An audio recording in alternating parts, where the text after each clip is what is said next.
इस कहानी को थोड़ा ध्यान से सुनिए क्योंकि यह कहानी आपकी जिंदगी बदलने वाली है। लेकिन इससे पहले आप कहानी में खो जाएं, कमेंट बॉक्स में नमो बुद्धाय लिखकर चैनल को सब्सक्राइब कर दें। चलिए कहानी पर वापस आते हैं। एक समय की बात है, महात्मा बुद्ध के सबसे प्रिय और करीबी शिष्य आनंद एक बार कहीं जा रहे थे। तभी रास्ते में उन्होंने देखा कि एक अधेड़ उम्र का व्यक्ति एक चट्टान के ऊपर बैठकर रो रहा है। यह देखकर आनंद वहीं रुक गए और उस व्यक्ति के पास जाकर उसके दुखी होने का कारण पूछा। वह व्यक्ति अपने आंसू पोंछते हुए बोला, मैं यहीं पास के ही गांव का रहने वाला एक बदनसीब व्यापारी हूँ। मैं जो भी काम करता हूँ वही बिगड़ जाता है। व्यापार के चक्कर में मैंने अपनी माँ और पत्नी के गहने गवा दिए, अपने परिवार को खो दिया और यहाँ तक कि अब तो मेरा घर और खेत भी बिक चुके हैं। मुझे तो लगता है कि मेरी किस्मत ही खराब है। उस व्यक्ति की बात सुनकर आनंद बोले, तुमसे किसने कहा कि तुम्हारी किस्मत खराब है? जरा मैं भी तो जानूं कि तुम्हारी किस्मत में क्या खराबी है। व्यक्ति बोला, पहले मैं खेती करता था, लेकिन हर साल उसमें घाटा होता था।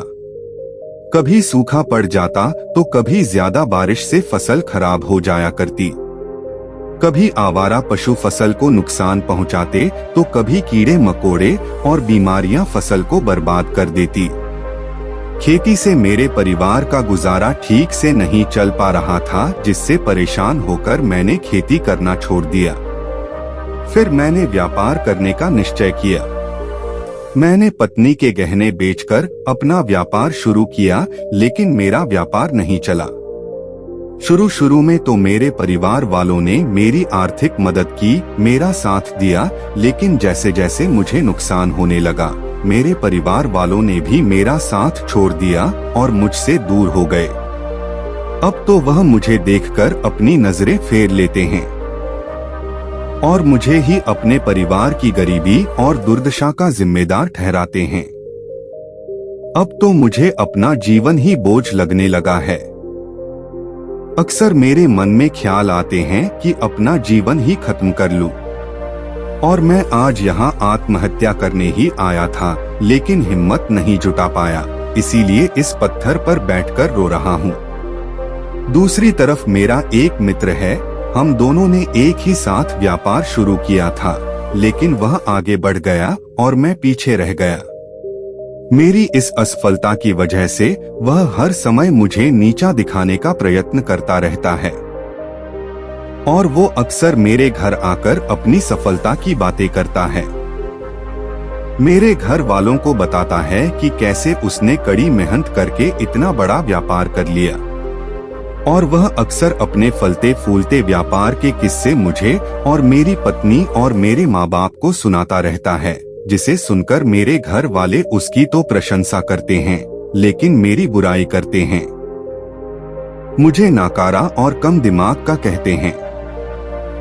मेरी पत्नी और माँ मुझे बात बात पर ताने मारती हैं, जिससे मुझे बहुत दुख पहुँचता है और कई बार खुद की नाकामयाबी पर क्रोध भी आता है। लेकिन मुझे समझ नहीं आ रहा कि मैं क्या करूं। यह सुन भिक्षु आनंद ने पूछा कि तुम्हें किस बात का दुख होता है, अपने असफल होने का या फिर मित्र के सफल होने का? सवाल सुनकर वह व्यक्ति एक पल के लिए सोच में पड़ गया, फिर बोला, अगर सच कहूं तो मुझे अपने असफल होने का उतना दुख नहीं होता जितना कि मित्र के सफल होने का होता है। भिक्षु आनंद ने अगला प्रश्न किया कि अगर तुम्हारा मित्र व्यापार में असफल हो जाता और तुम सफल हो जाते तो क्या तुम खुश होते? व्यक्ति ने कहा, हाँ, मुझे बहुत खुशी होगी। आनंद बोले, इसका मतलब कि तुम्हारी खुशी तुम्हारी मित्र पर निर्भर करती है। अगर वह चाहे तो तुम्हें खुश कर सकता है और अगर वह चाहे तो तुम्हें दुखी भी कर सकता है। तुम स्वयं से ना तो खुश हो सकते हो और ना ही दुखी हो सकते हो। भिक्षु की बातें सुनकर व्यक्ति थोड़ी देर के लिए सोच में पड़ गया और फिर बोला, आपकी बातें सुनकर मुझे कुछ आशा बन रही है। तभी भिक्षु आनंद ने कहा कि जब हम किसी से आशा बांध लेते हैं तो उस पर निर्भर हो जाते हैं, फिर हमारी खुशी और दुख भी उसी पर निर्भर करने लगते हैं। इसीलिए सबसे बेहतर है कि तुम स्वयं से आशा बांधो। जब तुम ऐसा करोगे और साथ ही पूरी मेहनत और ईमानदारी से काम करोगे तो तुम्हें सफलता अवश्य प्राप्त होगी। तुम्हें लगता है कि तुम्हारा मित्र तुम्हें नीचा दिखाने आता है, दुखी करने आता है, पर अगर ईमानदारी से विचार करो तो वह बातें तो सच्ची ही कहता है। वह अपने संघर्ष और अनुभव की बातें बताता है। तुम उन बातों से बहुत कुछ सीख सकते हो। तुम्हें तो इसके लिए उसका धन्यवाद करना चाहिए कि तुम्हें घर बैठे इतने सारे अनुभव मिल रहे हैं। तुम अनुभवों का लाभ उठाओ, नई शुरुआत करो, ईमानदारी से कर्म करते जाओ, हार मत मानो और एक दिन तुम्हें सफलता जरूर मिलेगी। आज तुम जिसे अपना पूरा वक्त हो या बुरी किस्मत कह रहे हो, एक दिन यह बदल जाएगी और इसी के साथ तुम्हारी सोच और विचार भी बदल जाएंगे। और देखना, जब तुम्हारा अच्छा समय शुरू हो जाएगा तब तुम्हारा मित्र भी तुम्हें अपनी सफलताओं की कहानियां नहीं सुनाएगा, तुम्हें अपनी असफलताओं और परेशानियों की बातें सुनाई देगा ताकि तुम उसकी बातें सुनकर भ्रमित हो जाओ, तुम्हारा आत्मविश्वास डगमगा जाए और तुम गलत निर्णय ले सको। लेकिन उस समय भी तुम्हें अपनी ही बुद्धि का प्रयोग करना होगा, स्वयं पर विश्वास रखना होगा। जिस प्रकार तुम्हारा मित्र आज तुम्हें दुखी करने आता है, वैसे ही वह उस समय भी तुम्हें दुखी करने आएगा, क्योंकि जिस तरह उसे दुखी देखकर तुम्हें मजा आता है, ठीक उसी तरह उसे भी तुम्हें दुखी देखने में उतना ही मजा आता है। व्यक्ति ने कहा, आपने सही कहा मुनिवर, लेकिन मेरा सबसे बड़ा दुख यह है कि मेरे परिवार के लोग भी इसमें शामिल हैं।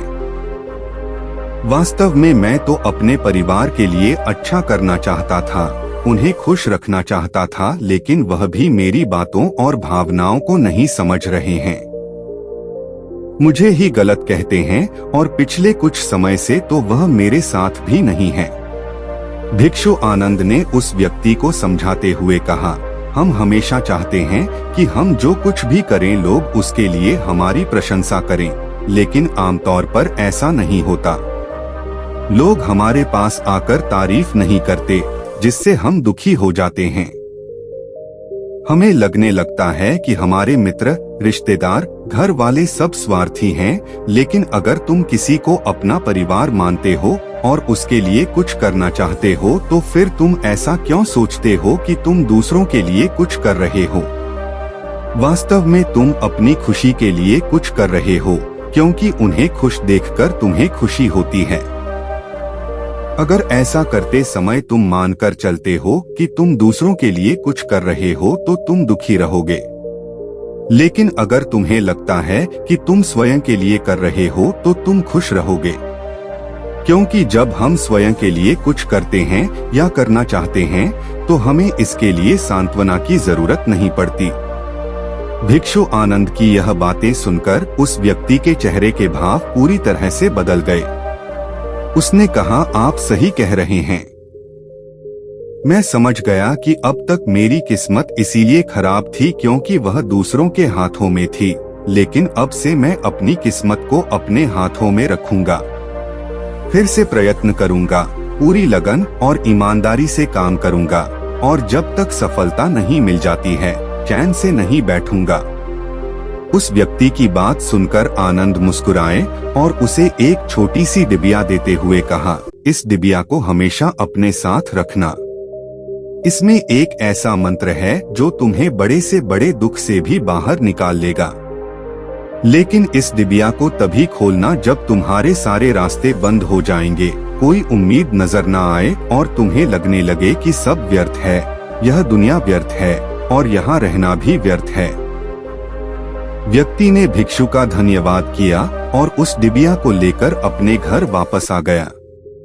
उसने नए उत्साह के साथ दोबारा अपने व्यापार की शुरुआत की और इस बार उसका व्यापार चल पड़ा। अपनी मेहनत और लगन के बल पर बस कुछ ही सालों में वह एक बड़ा व्यापारी बन गया। उसके परिवार वाले भी उसके साथ आ गए और उसका जीवन बहुत ही सुख शांति और समृद्धि के साथ बीतने लगा। लेकिन समय और किस्मत के खेल को आज तक ना कोई समझ पाया है और ना कोई समझ पाएगा। यह सदा एक जैसा नहीं रहता, यह बदलता रहता है। उस व्यक्ति के जीवन में भी बदलाव आया। वह व्यक्ति जिस राज्य में रहता था, उस राज्य पर पड़ोसी राज्य के राजा ने हमला कर दिया। उस हमले और लूटमार में उस व्यक्ति का सारा धन भी लूट लिया गया। उसकी दुकानें और घर सब जला दिए गए। जान बचाने के लिए उसे अपने परिवार के साथ वहां से भागना पड़ा। व्यक्ति अपने परिवार के साथ कई दिनों तक इधर उधर भटकता रहा। वह दाने दाने को मोहताज हो गया। उसका बच्चा बीमार हो गया और इलाज के अभाव में बीमारी से बुरी तरह रहने लगा। यह देखकर उसका हृदय चित्कार कर उठा। उसके पास अपने बेटे के इलाज और परिवार को खिलाने के लिए धन के नाम पर एक सिक्का भी नहीं था। वह अंदर से बुरी तरह से टूट गया। ऐसे में उसे एक बार फिर से निराशा ने घेर लिया। उसे लगने लगा कि उसका जीवन व्यर्थ है, सारी दुनिया व्यर्थ है। लेकिन तभी अचानक उसे भिक्षु आनंद द्वारा दी गई डिबिया की याद आई। उसने उत्सुकता के साथ उसे खोला। उस डिबिया के अंदर एक पर्ची रखी हुई थी और उस पर्ची पर कुछ लिखा हुआ था। उस पर्ची को उसकी आंखों के सामने छाया हुआ निराशा का अंधेरा छट गया और वह एकदम से मुस्कुरा उठा। उस पर्ची पर लिखा था, यह वक्त भी गुजर जाएगा। दोस्तों, यह कहानी हमें सिखाती है कि समय के खेल को समझना संभव नहीं है। यह हमेशा बदलता रहता है, इसीलिए बुरी परिस्थितियों में हमें अत्यधिक निराश नहीं होना है। आत्मविश्वास बनाए रखना है, क्योंकि समय बदलता जरूर है। आज बुरा है तो कल अच्छा भी जरूर आएगा। बाकी अगर यह कहानी आपको अच्छी लगी हो तो इस वीडियो को शेयर करें और ऐसी और कहानी सुनने के लिए हमारे चैनल को सब्सक्राइब करना ना भूलें। साथ ही कमेंट बॉक्स में नमो बुद्धाय लिखकर अपने विचार जरूर रखें। मिलते हैं आपसे ऐसी ही एक और प्रेरणादायक कहानी के साथ। धन्यवाद।